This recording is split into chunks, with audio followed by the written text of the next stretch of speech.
তো hello viewers, কেমন আছেন সবাই? আশা করি সবাই ভালো আছেন। তো এই ভিডিওতে আমি রিভিউ করতে যাব একটি ল্যাপটপ, এইচপি ল্যাপটপ, যা আপনারা এখানে দেখতে পাচ্ছেন। এই ল্যাপটপটির মডেল হচ্ছে আপনার জিপি G2 4SBI। তো এটি আপনার অনেক প্রিমিয়াম কোয়ালিটির একটি ল্যাপটপ, যা মার্কেটে বাজার মূল্য হচ্ছে আপনার 50 থেকে 60,000 টাকার মতো।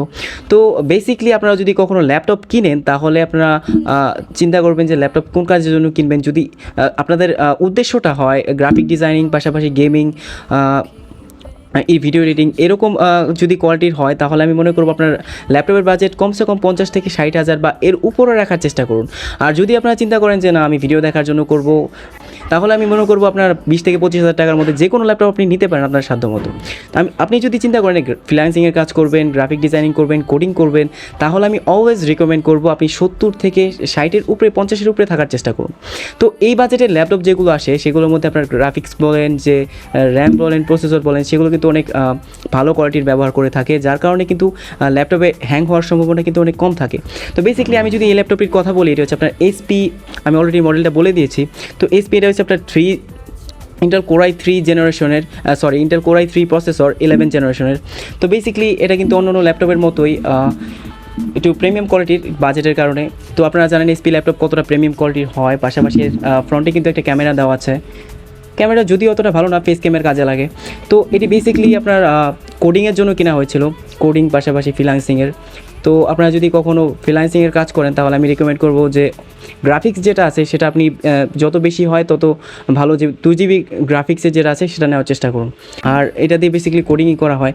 আপনারা চাইলে ভিডিও এডিটিংয়ে কাজ করতে পারবেন অনায়াসে। যদি আপনি বাজেটটা বেশি রাখেন, তাহলে ল্যাগ হওয়ার চান্সেস কিন্তু কমে যাবে। যে কোনো সফটওয়্যার এর মধ্যে ইনস্টল করতে পারবেন কোনো প্রবলেম ছাড়া।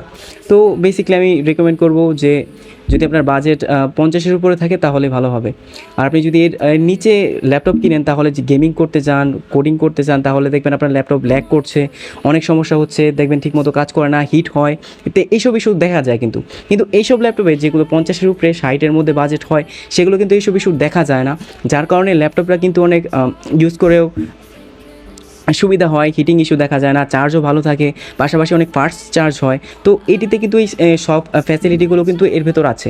তো যার কারণে কিন্তু এটার প্রাইস মার্কেটে বর্তমানে আপনার 55 থেকে 60,000 টাকার মতো আছে এটার মার্কেট প্রাইস।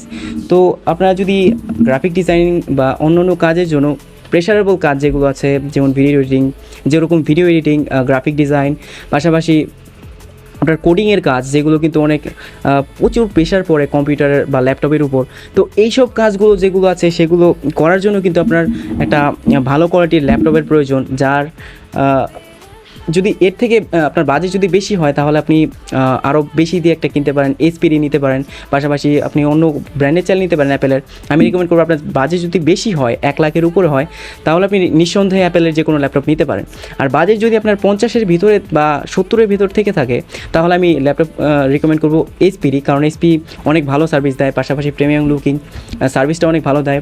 তো আমার পার্সোনালি চয়েস কিন্তু এইচপি, তো আপনি দেখতে পারেন। পাশাপাশি আমি অলরেডি এটার র্যাম প্রসেসর সব বলে দিয়েছি। 8GB র্যাম প্রসেসর হচ্ছে আপনার ইন্টেল Core i3 প্রসেসর, পাশাপাশি 11 জেনারেশনের 64-বিট সিস্টেম পাচ্ছেন, আপনার ফাস্ট সিস্টেম পাচ্ছেন। তো চার্জের দিকেও কিন্তু এটা অনেক ফাস্ট চার্জ হয়। তো বেসিক্যালি তো আমি রেকমেন্ড করব আপনারা 50-60-এর মধ্যে যদি বাজেট হয়, তাহলে এইচপির যে কোনো ল্যাপটপ নিতে পারেন। তো বন্ধুরা, ভিডিওটি এই পর্যন্তই। যদি ভিডিওটি ভালো লাগে, লাইক আর চ্যানেল সাবস্ক্রাইব করে রাখুন পরবর্তী ভিডিওর আপডেটটি পাওয়ার জন্য। আর যদি কোনো প্রশ্ন থাকে, তাহলে আপনি কমেন্ট সেকশনে করতে পারেন।